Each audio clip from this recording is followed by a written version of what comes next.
Hello everyone, this is Sumit and welcome to chapter of profit. उम्मीद करता हूँ सब लोग अच्छे होंगे और ट्रेडिंग करके अच्छा पैसा बना रहे होंगे।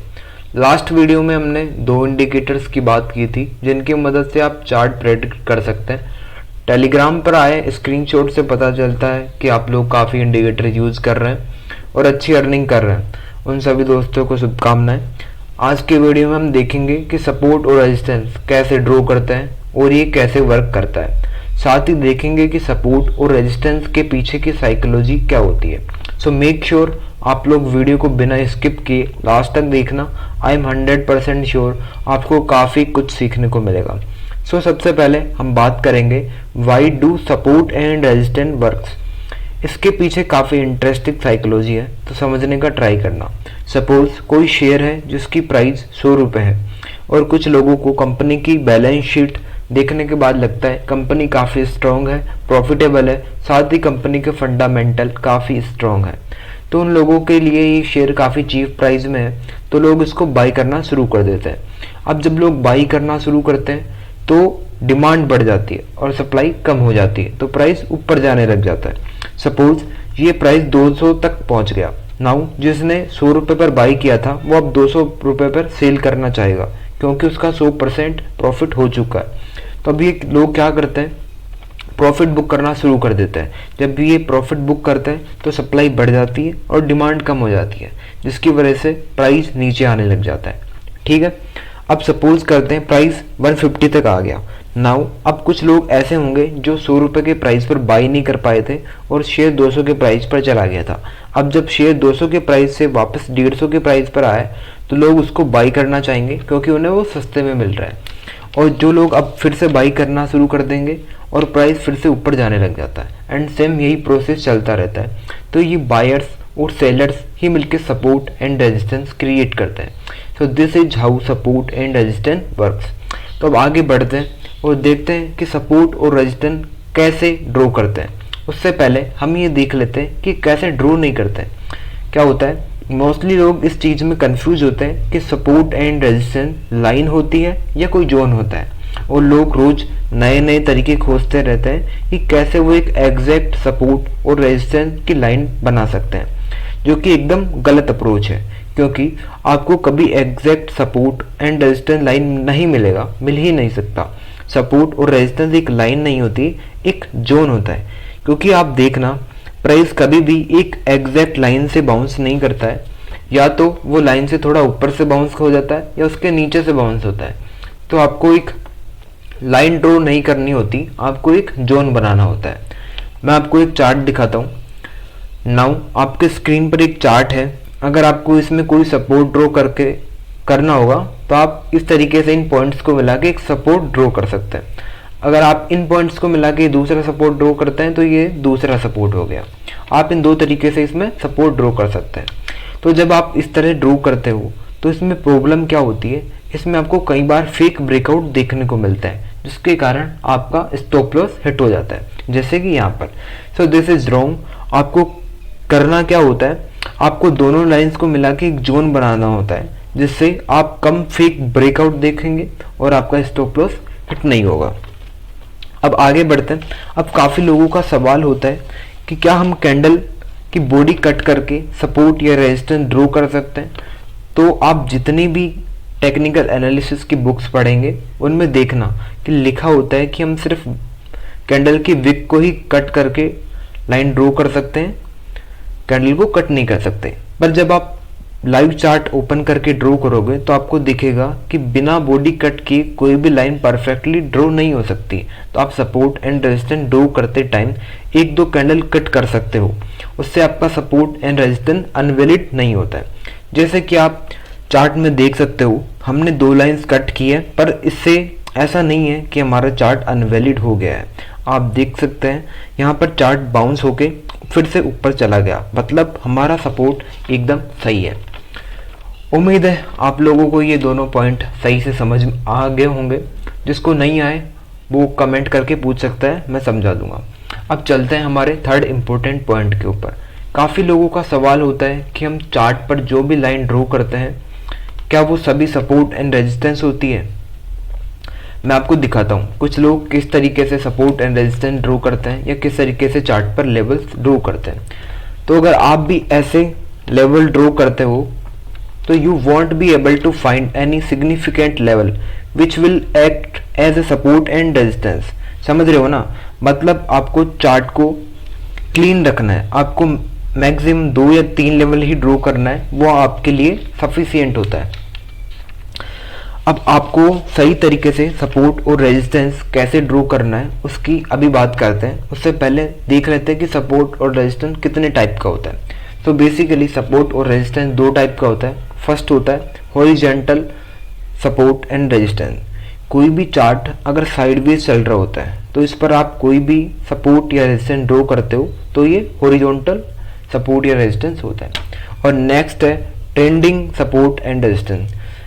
देखो क्या होता है, कोई भी प्राइस स्ट्रेट लाइन में मूव नहीं करेगा, वो हायर हाई हायर लो बनाते हुए आगे मूव करता है। तो अगर आप हायर हाई पॉइंट्स को मिला के एक लाइन ड्रॉ कर दो और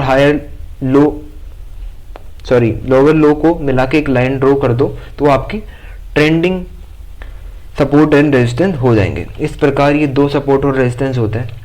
अब 2 बातें होती हैं जो आप लोगों को पता होनी चाहिए, जो काफ़ी इंपॉर्टेंट होती है। पहली ये होती है support once broken will act as a resistance. इसका मतलब ये होता है कि अगर एक बार सपोर्ट टूट गया तो अब वो रेजिस्टेंस की तरह वर्क करेगा। और दूसरा होता है resistance once broken will act as a support. इसका मतलब ये होता है अगर एक बार सपोर्ट टूट गया तो अब वो रेजिस्टेंस की तरह वर्क करेगा। ये सारे रूल्स हर टाइम फ्रेम पर काम करते हैं। चार्ट देखते हैं आपको समझ में आएगा। सो आई होप सबको यहाँ तक क्लियर होगा। अब आगे बढ़ते हैं और देखते हैं कि हम कैसे perfect support and resistance draw कर सकते हैं।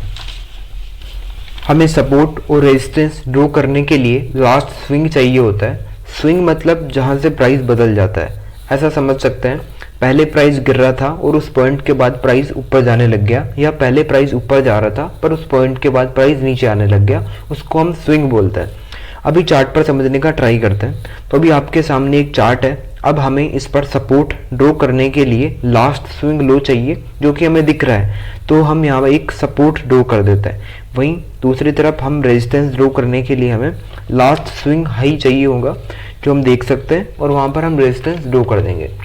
यहाँ ध्यान रखने की बात यह है कि हमें सिर्फ obvious support and resistance he draw करना है, यानी कि ऐसे लेवल्स जहाँ पर हमें डाउट है कि वो सपोर्ट है या रेजिस्टेंस है उन्हें हमें स्किप करना है, उन्हें हमें ड्रॉ नहीं करना है।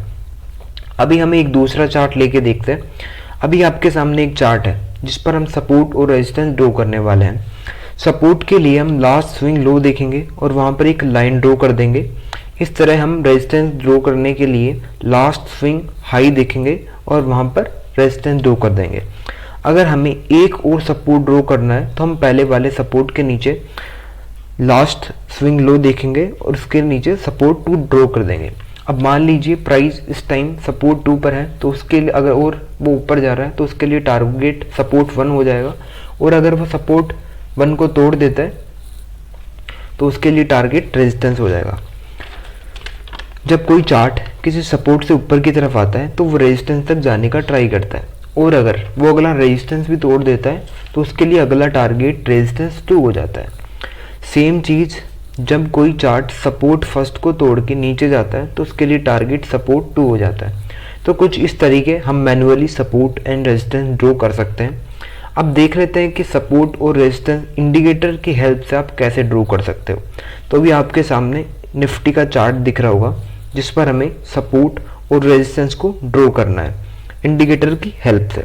इसके लिए हम सबसे पहले इंडिकेटर पर जाएंगे। वहाँ पर हमें एक इंडिकेटर सर्च करना है जिसका नाम है पिवट पॉइंट स्टैंडर्ड। ये आपको सर्च करना है। आप देख सकते हो मैंने ये पहले से सर्च कर रखा है, आपको स्क्रीन पर इसका नाम दिख रहा होगा। आपको इस पर एक बार टैप कर देना है और बैक कर लेना है। अभी आप देख सकते हो कि हमारे इंडिकेटर लग चुका है और चार्ट पर कुछ सपोर्ट एंड रेजिस्टेंस के लेवल्स ड्रॉ हो चुके हैं। आपको एक पिवट पॉइंट की लाइन दिखेगी, फिर उसके ऊपर कुछ रेजिस्टेंस दिखेंगे, उसके नीचे कुछ सपोर्ट्स दिखेंगे। अगर प्राइस अभी सपोर्ट फर्स्ट पर है तो वो सबसे पहले अपने पिवट पॉइंट तक जाने का ट्राई करेगा। उसके बाद अगर वो पिवट पॉइंट तक चला जाता है तो वो अपने रेजिस्टेंस फर्स्ट तक जाने का ट्राई करता है। अगर उसके बाद भी वो फर्स्ट रेजिस्टेंस को तोड़ देता है तो वो सेकेंड रेजिस्टेंस तक जाने का ट्राई करता है। अब देखो, पहले हमने मैनुअली सपोर्ट और रेजिस्टेंस ड्रॉ किए थे, फिर हमें पिवट पॉइंट इंडिकेटर की हेल्प से सपोर्ट और रेजिस्टेंस ड्रॉ किए। अब इन दोनों में थोड़ा फ़र्क है कि पिवट पॉइंट इंडिकेटर प्राइस को फॉलो नहीं करता है, वो डेटा को फॉलो करता है, इसलिए हमें ऑटोमेटिकली सपोर्ट एंड रेजिस्टेंस मिल जाते हैं, हमें ड्रॉ नहीं करना पड़ता। ऐसा नहीं है कि आप ये इंडिकेटर सिर्फ निफ्टी के चार्ट में ही यूज़ कर सकते हो, आप किसी भी चार्ट में इसका यूज़ कर सकते हो। पिवट पॉइंट इंडिकेटर सिंपल सी चीज़ है जो आपको सिखा देता है सपोर्ट और रेजिस्टेंस के हिसाब से किस तरीके आप ट्रेड कर सकते हो। अब हम देख लेते हैं किस तरह सपोर्ट और रेजिस्टेंस के हिसाब से ट्रेडेक्स में ट्रेड कर सकते हैं और प्रॉफिट बना सकते हैं। कल ट्रेडेक्स पर गूगल की रेंज का एक इवेंट था जिसमें रेंज दी गई थी 139.20 से लेके 144.04, ये वाली रेंज थी। इवेंट को यस सेटल होने के लिए गूगल का प्राइस इसी रेंज में होना ज़रूरी था, और अगर गूगल का प्राइस इस रेंज को एक बार भी ब्रेक कर देता है तो इवेंट नो सेटल हो जाएगा। अभी देखते हैं हमने कल इसमें सपोर्ट और रेजिस्टेंस के बारे में हमने इस पर कैसे ट्रेड ली और कैसे प्रॉफिट बनाया। अभी आप सभी अपने स्क्रीन पर गूगल का चार्ट दिख रहा होगा। हमने सबसे पहले चार्ट पर सपोर्ट ड्रॉ किया, उसके बाद वॉल्यूम देखने के लिए हमने एलाइट वेव इंडिकेटर का यूज़ किया। इस इंडिकेटर के बारे में मैं आपको लास्ट वीडियो में बता चुका हूँ, जिसने वीडियो नहीं देखा लास्ट वाला वो जाके देख लेना, उसको समझ में आ जाएगा। ये इंडिकेटर बेसिकली वॉल्यूम को कंफर्मेशन के लिए हम यूज़ करते हैं। एलाइट वेव से हमें देख सकते हैं कि हमें काफ़ी ज़्यादा रेड वॉल्यूम दिख रहा था यहाँ पर, जिससे पता चला हमें कि सपोर्ट टूटने के काफ़ी चांसेस। जिसके बेसिस पर हमने ट्रेडेक्स पर गूगल के इवेंट में नो साइड में बाई किया, और आप देख सकते हैं कि हमें चार्ट में एक मस्त सा फॉल देखने को मिला, और हमें अपने नॉलेज के बेसिस पर अप्रोक्स 200% प्रॉफिट बुक किया क्योंकि इवेंट नो सेटल हो गया। तो कुछ इस तरीके से सपोर्ट और रेजिस्टेंस की ड्रॉ किए जाते हैं और उसके बेसिस पर ट्रेड ली जाती है और पैसा बनाया जाता है। यही था आज के वीडियो के लिए। नेक्स्ट वीडियो में हम बात करेंगे ट्रेड लाइन ड्रॉ करने के बारे में, और उसके बाद लाइव चार्ट पैटर्न्स की सीरीज शुरू करेंगे। तब तक चैनल को सब्सक्राइब करो, लाइक करो, वीडियो को शेयर करो और खूब पैसा छापो, कमाते रहो। धन्यवाद।